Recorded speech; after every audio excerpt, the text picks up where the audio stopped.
Branding news Odisha रे आपण मानको स्वागत जनाउछि 6 फेब्रुआरी 2025 गुरुवार आज किसी गुरुत्वपूर्ण खबर जहां सामना को आसु एभली लेटेस्ट खबर जानिया पई हम चैनल सब्सक्राइब एवं लाइक कर दियंतु चलंतु नजर पकाइबा आज बड़ खबर ऊपर यूपीआई यूजर्स को बड़ खबर बंद रहिबो ऑनलाइन ट्रांजैक्शन आज दिन में कोटी कोटी लोक यूनिफाइड पेमेंट इंटरफेस बा यूपीआई व्यवहार करुछंती भारत डिजिटल पेमेंट वृद्धि पाउछि एवं एथिपाई यूपीआई बहुल भाव व्यवहृत होउछि किंतु देशर सबुठार बड़ घर बैंक गुड़िक मध्य गोटे ए विषय गुरुत्वपूर्ण सूचना देछि कोटी कोटी ग्राहकों 3 घंटा यूपीआई व्यवहार करें ना यार अर्थ होपण यूपीआई माध्यम क्या टंका पठे पारे ना देश एक बड़ घर बैंक यह सप्ताह किसी घंटा निजर यूपीआई सेवा बंद रखिए घोषणा कर चिंतार एवं यूपीआई व्यवहारकारी यह समय उपभोक्ता मैंने यूपीआई माध्यम कौन ट्रांजैक्शन करें या व्यतीत यह मर्चेंट यूपीआई ट्रांजैक्शन उपर एक मध्य प्रभाव पकाइब यह केवल किसी घंटा बंद रही फेब्रुआरी 8 यूपीआई सेवा 3 घंटा बंद रही एचडीएफसी बैंक निज वेबसाइट सूचना दी फेब्रुआरी 8 तारिख राति 12 ରୁ 3ଟା पर्यंत एचडीएफसी बैंक करेंट एवं सेविंग अकाउंट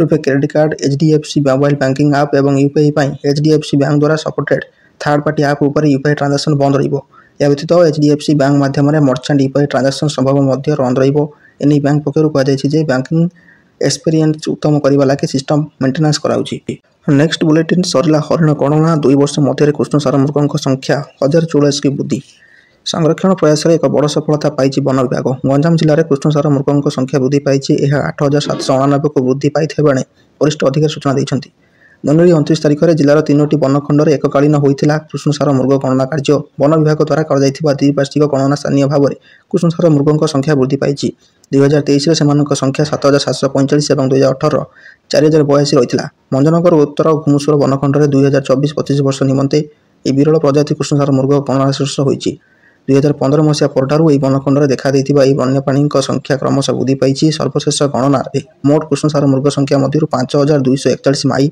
1765 अंडीरा और 1783 शावक अच्छा नेक्स्ट बुलेटिन हाइकोर्ट निर्देश नियुक्ति पाइबे 753 बहुमुखी स्वास्थ्यकर्मी राज्य महिला स्वास्थ्यकर्मी आसला खुशी खबर बड़ निष्पत्ति नहीं हाइकोर्ट 753 बहुमुखी स्वास्थ्यकर्मी एमपी एचडब्ल्यू को नियुक्ति पत्र प्रदान करने को अनुमति देते हाइकोर्ट यह पूर्व स्थगितादेश को कोहल कर सब ordinate staff selection commission OSSC MP HW नियुक्ति को चैलेंज कर अनेक प्रार्थी आवेदन दाखल करने हाइकोर्ट अभियोग करते यापर कोर्ट गत सोमवार ओएसएससी को बहुमुखी स्वास्थ्यकर्मी नियुक्ति प्रक्रिया को स्थगित रखा निर्देश देते तेज आसंता 7 तारिख दिन बहुमुखी स्वास्थ्यकर्मी को दिज्व भुवनेश्वर कैपिटल हाईस्कूल खेल पड़िया अनुष्ठित होगा नियुक्ति महामेला नियुक्ति देवे मुख्यमंत्री एने सूचना देते स्वास्थ्य और परिवार कल्याण नेक्स्ट बुलेटिन मुख्यमंत्री को भेटे षोड़श अर्थ कमिशन अर्थ कमिशन अध्यक्ष डॉक्टर अरविंद पानारकरी नेतृत्व में ओडिशा गस्तर आसी प्रतिनिधि दल आज चतुर्थ दिन में मुख्यमंत्री को भेटे आगामी 5 वर्ष 12.56 लाख कोटी दाबी रखिब ओडिशा आज द्विपहर सांबादिकों को भेटार कार्यक्रम रही फेब्रुआरी 4 तारिख आसी 15 जणिया टीम आसंता काली अर्थात फेब्रुआरी 7 तारिख में दिल्ली फेरी जार कार्यक्रम रही ओडिशार 4 दिनिया गस्तर आसी षोड़श अर्थ कमिशन अध्यक्ष डॉक्टर अरविंद पानागारिया नेतृत्व में सदस्य मैंने द्वितीय दिन में श्रीक्षेत्र गस्तर आसी प्रभु जगन्नाथ दर्शन करथिले प्रभु श्री जगन्नाथ दर्शन पर कमिशनर सदस्य मैंने पूरी राजभवन में स्थानीय पौर प्रशासन सह सहरर उन्नतीकरण भित्तिभूमि विकास और नागरिक सुविधा वृद्धि आवश्यक आर्थिक आवंटन संपर्क में विषाद आलोचना करते बैठक में पौर प्रशासन श्रद्धालु और जनसंख्या वृद्धि को लक्ष्य कर सहरर परिमल वर्ज्यवस्तु परिचालना आलोकीकरण और अन्य भित्तिभूमि को आहरी अधिक व्यवस्थित और परमार्जित कर आवश्यकता रही कमिशन को अवगत करते यह टीम राज्यर विभिन्न अंचल परिदर्शन करते नेक्स्ट बुलेटिन माओवादी बर्बरता पुलिस को इनफर्मर सन्देह युवकों को हत्या निजर बर्बरता देखाइले माओवादी छत्तीसगढ़ दंतेवाड़ा जिलार माओवादी बर्बर कांड खटाई पुलिस इनफर्मर सन्देह काकड़ी गाँव जड़े युवकों को हत्या कले माओवादी मृत युवक हेले हेमला धर्मा घटनास्थल में पुलिस पक्ष ऑपरेशन जोरदार कर सूचना अनुसार गत किछि दिन तले पुणी छत्तीसगढ़ बिरजापुर गुड़ी गेचुरु गाँव में 2 जण युवकों को निर्मम भाव हत्या करते माओवादी पुलिस इनफर्मर सन्देह 2 जण को हत्या कर प्राथमिक तदंतर जमापड़ा अन्यपटे यह 2 ग्रामवासी पुलिस को सूचना देथिबारु माओ संगठन बहु क्षति होइतिबा माओवादी माने कहिथिले तेणु 2 ग्रामवासी मृत्युदंड दियाइछि बोली माओवादी सूचना देथिले नेक्स्ट बुलेटिन पुणी 2 विमान धक्का अल्पके बढ़ते यात्री पुणी अमेरिकार मुहांमुही धक्का है 2 विमान मात्र अल्पके बढ़तीगले समस्त यात्री अमेरिकार सियाटल टाकोमा एयरपोर्ट रे रनवे रे घटी घटना विमान में 142 यात्री थिबा बेले समस्त सुरक्षित अछंती किंतु दुर्घटना यात्री मानक मध्य भयर वातावरण खेली जाइछि सूचना अनुसार भारतीय समय अनुसार सकाळ प्राय 10:15 समय घटी यह दुर्घटना अमेरिकार सियाटल टाकोमा एयरपोर्ट रनवे रे डेल्टा एयरलाइंस विमानटी ठिया होइथिबा बेले याकु धक्का देइतिला जापान एयरलाइंस रे एक विमान फल जापानी ବିମାନର ଗୋଟିଏ ଡେଣା ଡେଲ୍ଟା ଜେଟ୍ରେ ପଛପଟେ ଫସି ଯାଇଥିଲା। ଧକ୍କା ଏତେ ଜୋରଦାର ଥିଲା ଯେ ଏଥିରେ ଆରୋହୀମାନେ, ବିମାନ ବନ୍ଦର କର୍ମଚାରୀ ଏବଂ କ୍ରୁ ସଦସ୍ୟମାନେ ମଧ୍ୟ ଭୟଭୀତ ହୋଇଯାଇଥିଲେ। ଏନେଇ ଖବର ମିଳିବା ପରେ ଆମେରିକାର ବିମାନ ଚଳାଚଳ ମନ୍ତ୍ରଣାଳୟ ଦୁର୍ଘଟଣା ତଦନ୍ତ ଆରମ୍ଭ ହୋଇଛି। Next bulletin. ପୁଣି ଏକାଠି ନଜର ଆସିଲେ ବଲିଉଡ୍ ତିନି ଖାନ୍ ପ୍ରଶଂସକ କହିଲେ। ଏକାଠି ନଜର ଆସିଲେ ଅମୀର, ସଲମାନ ଓ ଶାହରୁଖ ଖାନ୍।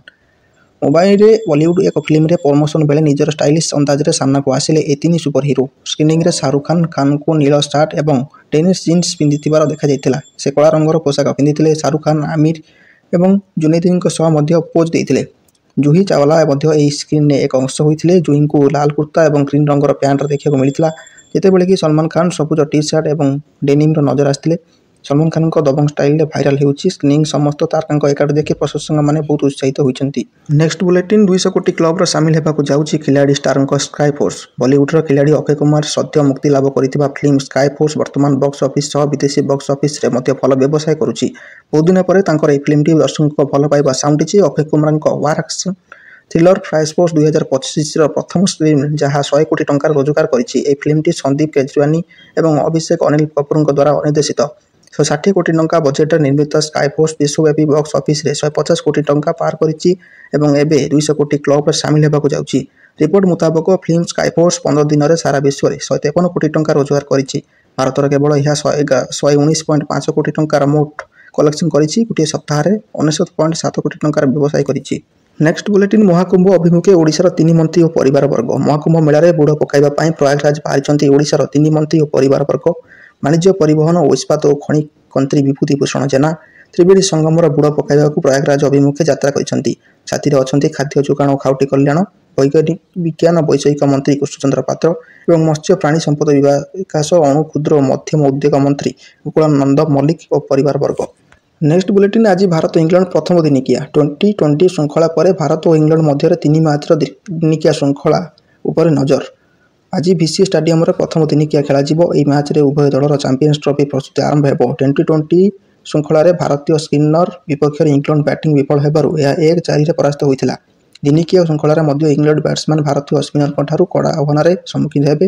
ତେବେ ଜୋ ରୁଟ୍ ଦଳକୁ ଫେରିଥିବାରୁ ଇଂଲଣ୍ଡର ବ୍ୟାଟିଂ ମଜବୁତ ହୋଇଛି। ଭାରତର ରୁଟ୍ ବହୁତ ରନ୍ କରିଛନ୍ତି। ସ୍ପିନ୍ ବିପକ୍ଷରେ ରୁଟ୍ ଭଲ ବ୍ୟାଟ୍ସମ୍ୟାନ୍ ଓ ଫର୍ମରେ ଅଛନ୍ତି। Next bulletin. ରାଜ୍ୟର ବିଭିନ୍ନ ସ୍ଥାନରେ ବିକଶିତ ଗାଁ ବିକଶିତ ଓଡ଼ିଶା କାର୍ଯ୍ୟକ୍ରମ ଆରମ୍ଭ। ବାଙ୍ଗିରିପୋଷି ବ୍ଲକ ପରିସରରେ ବିଧାୟକ ସଞ୍ଜଳୀ ମୁର୍ମୁ ବୁଧବାର ବିକଶିତ ଗାଁ ବିକଶିତ ଓଡ଼ିଶା କାର୍ଯ୍ୟକ୍ରମର ଶୁଭାରମ୍ଭ କରିଛନ୍ତି। ଏହି କାର୍ଯ୍ୟକ୍ରମରେ ବାଙ୍ଗିରିପୋଷି ବିଡିଓ ଶିବଶଙ୍କର ମୁର୍ମୁ, ତହସିଲଦାର ରଘୁନାଥ ଟୁଡୁ ଓ ପଞ୍ଚାୟତ ସମିତି ଅଧ୍ୟକ୍ଷା ଗୀତାଞ୍ଜଳି ପ୍ରେମପୁର, ବିଜେପି ରାଷ୍ଟ୍ରୀୟ ସଦସ୍ୟ ସୁଗୁଡା ମୁର୍ମୁ, 28 ନମ୍ବର ଜିଲ୍ଲା ପରିଷଦ ରାମଚନ୍ଦ୍ର ମୁର୍ମୁଙ୍କ ସହ ଏସ୍ଏଚଜି ଗ୍ରୁପର ମହିଳା ଏବଂ ବ୍ଲକର ସମସ୍ତ କର୍ମଚାରୀ ଉପସ୍ଥିତ ଥିଲେ। କଲ୍ୟାଣସିଂହପୁର, ରାଇକିଆ, ଆଠଗଡ଼, ଗୋପାଳପୁର, ଫୁଲବାଣୀ, କେନ୍ଦୁଝର ଏବଂ ସମ୍ବଲପୁର। Next bulletin. ମହାକୁମ୍ଭ 13,000ରୁ ଅଧିକ ଲୋକଙ୍କୁ ଠାବ କଲା digital lost and found centre. ପ୍ରୟାଗରାଜର ମହାକୁମ୍ଭରେ ଥିବା ଡିଜିଟାଲ ଲଷ୍ଟ ଆଣ୍ଡ ଫାଉଣ୍ଡ କେନ୍ଦ୍ର ହଜିଯାଇଥିବା ଏବଂ ପାଇବାରେ ହଜାର ହଜାର ଶ୍ରଦ୍ଧାଳୁ, ବିଶେଷ କରି ମହିଳା ଓ ଶିଶୁଙ୍କୁ ସେମାନଙ୍କ ପରିବାର ସହ ମିଶାଇ ଦିଆଯାଉଛି। ହଜିଯାଇଥିବା ଶ୍ରଦ୍ଧାଳୁଙ୍କୁ ସେମାନଙ୍କ ପ୍ରିୟଜନଙ୍କ ସହ ମିଳାଇବା ପାଇଁ ମେଳା ଅଞ୍ଚଳରେ 10ଟି ଡିଜିଟାଲ ହଜିଯାଇଥିବା ଏବଂ ପାଇବା କେନ୍ଦ୍ର ଖୋଲାଯାଇଛି। 13,000ରୁ ଅଧିକ ଅଲଗା ହୋଇଥିବା ଲୋକଙ୍କୁ ସଫଳତାର ସହ ସେମାନଙ୍କ ପରିବାର ସହିତ ମିଳାଇ ଦିଆଯାଇଛି, ଯେଉଁଥିରେ 64% ହେଉଥିବା ମହିଳା। ଡିଜିଟାଲ ହଜିଯାଇଥିବା ଏବଂ ମିଳିଥିବା କେନ୍ଦ୍ରଗୁଡ଼ିକର କୃତ୍ରିମ ବୁଦ୍ଧିମତ୍ତା ଆଧାରିତ ଚେହେରା ଚିହ୍ନଟ ପ୍ରଣାଳୀ, ମେସିନ୍ ଲର୍ଣ୍ଣିଂ ଏବଂ ବହୁ ଭାଷା ସହାୟତା ଭଳି ଅତ୍ୟାଧୁନିକ ସୁବିଧା ଉପଲବ୍ଧ କରାଯାଇଛି। ଜଣେ ମହିଳା କନେଷ୍ଟବଳ କହିଛନ୍ତି ଯେ ପରିବାରଠାରୁ ଅଲଗା ହୋଇଯାଇଥିବା ପୁରୁଷ, ମହିଳା ଓ ଶିଶୁଙ୍କ ପାଇଁ ଅଲଗା ଅଲଗା ଡେସ୍କ ଖୋଲାଯାଇଛି। ସେମାନଙ୍କୁ ମାନସିକ ପରାମର୍ଶ ମଧ୍ୟ ଦିଆଯାଉଥିବା ବୋଲି ସେ କହିଛନ୍ତି। ଏହି କେନ୍ଦ୍ରଗୁଡ଼ିକରେ ଅଲଗା ଡେସ୍କ ବ୍ୟତୀତ ଖାଦ୍ୟ ସାମଗ୍ରୀ, ମେଡିକାଲ ରୁମ୍, ଶୌଚାଳୟ ଓ ଅନ୍ୟାନ୍ୟ ଅତ୍ୟାବଶ୍ୟକ ସୁବିଧା ଯୋଗାଇ ଦିଆଯାଉଛି। ଉତ୍ତରପ୍ରଦେଶ ପୁଲିସ ପ୍ରଶାସନିକ ଅଧିକାରୀ ଏବଂ ୟୁନିସେଫ୍ ସମେତ ବିଭିନ୍ନ ବେସରକାରୀ ଅନୁଷ୍ଠାନ ଏହି ଅଞ୍ଚଳଗୁଡ଼ିକରେ ସକ୍ରିୟ ଭାବରେ ଯୋଗଦାନ କରୁଛନ୍ତି।